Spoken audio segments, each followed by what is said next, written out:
Merci à toi d'avoir fait le choix de cette vidéo. C'est un plaisir de te retrouver aujourd'hui et dans cette vidéo, on va parler de Henry Ford puisque je viens de terminer la lecture de sa biographie, une autobiographie qu'il a écrite avec les éditions, c'est une bonne question sur l'édition Stephen Cadell. Une biographie qui n'est pas forcément beaucoup mise en valeur et présentée et dont j'avais envie de te parler, de te dire ce que j'avais retenu et ce qui m'a étonné dans la philosophie d'Henry Ford, que je méconnaissais en fait d'une certaine façon avant de lire sa biographie. Mais juste avant qu'on avance et qu'on attaque cette vidéo, je t'invite à découvrir dans la description d'autres contenus, à apprécier cette vidéo pour m'encourager à reproduire ce type de contenu à l'avenir. Alors ce qui m'a particulièrement intéressé dans la biographie d'Henry Ford, c'est de découvrir une personne qui,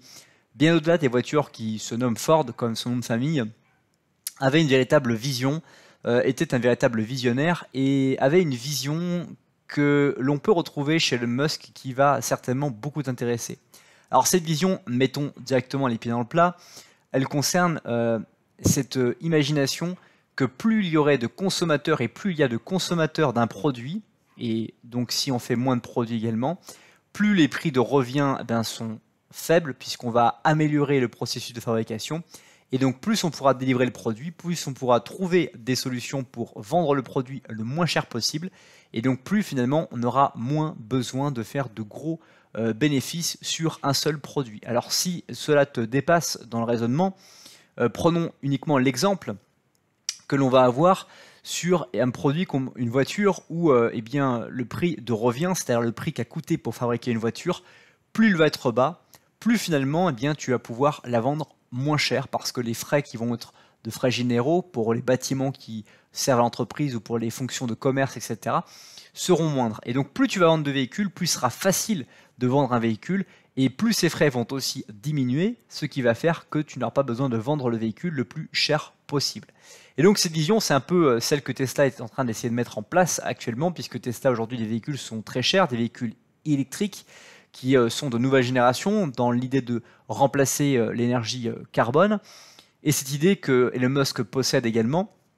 dans cette volonté de vouloir, à un moment ou à un autre, avoir des prix les plus bas possibles parce qu'il fait beaucoup de ventes et que les frais généraux, les charges fixes sont largement amorties et après ce ne sont plus que des charges variables qui vont être facilement amortissables par les ventes et plus on fait de ventes, moins on a à faire payer au consommateur, à chaque consommateur, un montant important puisque ce sont une somme de consommateurs qui vont payer des frais généraux. Par exemple, si demain tu as un loyer de 700 € et que tu as un salaire de 1500 €, mais que tu te mets à travailler le soir ou la nuit et que tu vas gagner peut-être 750 € de plus, tu vas avoir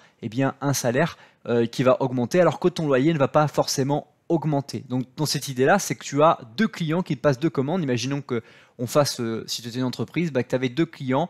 qui te payaient 1500 et 750 € qui font que du coup ton loyer il est largement amorti et que tu as beaucoup d'excédents dans ta vente. Donc tu peux imaginer que en tant que fabricant d'automobile, que tu puisses vendre ce véhicule beaucoup moins cher. Mais peut-être que je t'ai perdu d'ores et déjà dans cette vidéo avec cette explication. Tout ça pour dire que Henry Ford avait cette vision, non pas capitalistique, mais cette vision de consumérisme, de proposer des produits qui sont utiles, qui changent la vie des gens et qui leur permettent de pouvoir d'une certaine manière avancer dans leur vie. Alors comment en est-il arrivé là ? Bien d'abord, il faut imaginer le contexte dans la seconde moitié du XXe siècle. Donc il a commencé avec un père agriculteur qui avait et utilisait des animaux pour pouvoir, on va dire, travailler ses terres avant de planter, de pouvoir de labourer ses terres, etc. Et c'était un principe très, très difficile puisque aucune machine n'avait encore été étudiée, puisque peu de gens utilisaient des véhicules motorisés, ils utilisaient des véhicules avec des animaux comme les chevaux pour des carrosses, des calèches, etc. Et donc on était très peu motorisés. La découverte de la vapeur avec les locomotives, les chemins de fer utilisait beaucoup la technologie de la vapeur, mais sur des véhicules personnels type véhicules avec des roues, c'était compliqué d'utiliser la vapeur parce que ça demandait d'avoir des processus très lourds avec de la fonte et il fallait beaucoup d'énergie uniquement pour déplacer le véhicule qui lui-même, en fait, plus on voulait le déplacer loin et longtemps avec de la vitesse, plus il fallait un processus lourd pour avoir beaucoup de vapeur et beaucoup stocké, et bien de quoi fabriquer cette fameuse vapeur. Donc tout ce phénomène-là a amené Henry Ford à développer, à comprendre, à essayer de reproduire par ses propres expériences personnelles, et non sans effort, puisqu'il raconte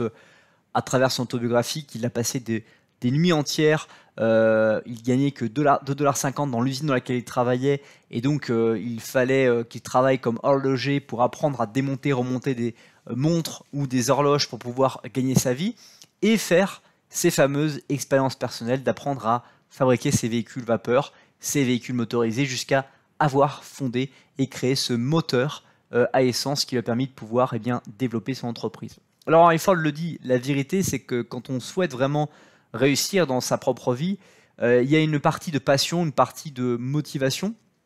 liée à cette passion et ces expériences personnelles qu'on va mener tout en essayant d'en avoir une vie décente. Pour Henry Ford, au départ de sa vie, dans les préludes, il n'a pas beaucoup étudié. Il était destiné à un avenir à suivre le parcours de son père, à savoir être dans l'agriculture,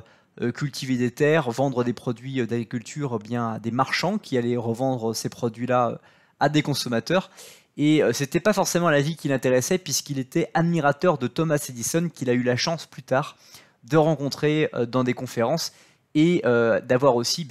réussi ce véhicule avec des associés, des premiers véhicules à essence, mais d'avoir des difficultés à les vendre. Alors évidemment, dans l'histoire d'Henry Ford, il y a après, si on fait un raccourci, cette réussite, c'est d'avoir réussi à faire des véhicules, de réussir à les vendre, et puis de se rendre compte que il était temps de passer à un processus un peu plus industriel, d'où le Fordisme, cette fameuse expression que tu as peut-être appris au collège, dans laquelle on apprend qu'on fait une usine et qu'on va répéter des tâches. Chaque personne qui va travailler dans l'entreprise va répéter la même tâche de façon à permettre un processus de fabrication beaucoup plus rapide, puisque si chacun fait une seule et même action, on va gagner beaucoup de temps. Et si on fait un train continu où les gens vont appliquer l'action logique de la production d'un véhicule, on va produire le véhicule beaucoup plus rapidement.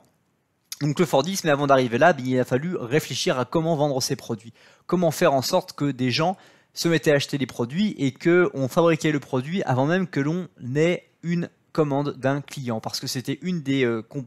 freins que rencontrait Henry Ford, c'est qu'il fabriquait des véhicules sur commande, mais finalement il avait peu de commandes, il attendait des commandes pour fabriquer des véhicules, et aussi du coup le véhicule devenait hors de prix, puisqu'il fallait amortir tous les mois d'inactivité qu'il avait pu avoir, ou d'improductivité qu'il avait pu avoir, parce qu'imagine que tu fabriquais une automobile de janvier à mars, et puis que de mars à juin tu n'avais aucune commande, il fallait bien que tu aies vécu, que tu aies payé ton loyer éventuellement, que tu aies mangé, que tu aies vécu une vie décente, et quand tu as une commande, tu vas devoir transmettre le prix de ces mois où tu as vécu sur trésorerie au client qui t'achète ton automobile. Donc tout ça en fait ne convenait pas à Henry Ford, il voulait réussir à vendre à un prix qui soit décent. Et donc tout ce processus industriel a été réfléchi, pensé, avec des agrandissements d'usines, avec la volonté de ne construire qu'un seul modèle, jusqu'à la perfection, jusqu'à un prix de revient le plus bas possible. Et puis après, quand son entreprise a marché, et puis a commencé à non seulement dépasser les États des États-Unis, s'exporter en France, en Europe, et notamment lors de la Seconde Guerre mondiale avec les tracteurs pour pouvoir cultiver les terres des Anglais qui n'avaient pas de moyens motorisés, et les bêtes n'étaient plus forcément très disponibles. Il a réussi à pouvoir commencer à instrumentaliser, à vendre beaucoup de produits, et donc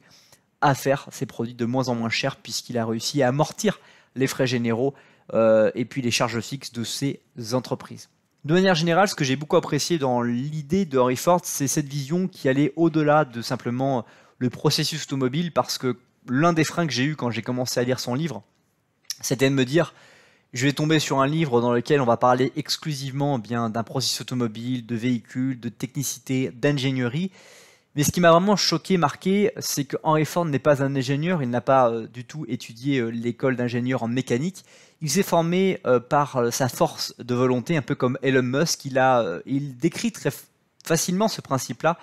sur le fait que pour apprendre quelque chose, il faut pas exclusivement lire, mais il faut démonter, remonter des choses qui sont existantes, et puis se focaliser sur qu'est-ce qu'on peut améliorer, qu'est-ce qui est améliorable et qu'est-ce qui n'est pas améliorable. Et c'est ça qui fait qu'on progresse dans notre vie. Et c'est ça qui m'a vraiment marqué dans ce livre, entre autres, c'est ce développement, cette expérimentation personnelle que l'on peut tous atteindre si tant est qu'on ait un peu de passion sur l'envie de pouvoir étudier quelque chose dans notre vie et de faire que ça marche. Voilà un petit peu qui était Henry Ford. J'ai pas voulu te faire une biographie intitulée avec des chapitres et puis un ordre logique. Je t'ai parlé un petit peu avec le cœur. J'espère que cette vidéo t'a plu. Si c'est le cas, n'hésite pas encore une fois à me le faire savoir, à lire la description de cette vidéo, à écraser le petit pouce bleu et je te dis à bientôt pour une prochaine vidéo.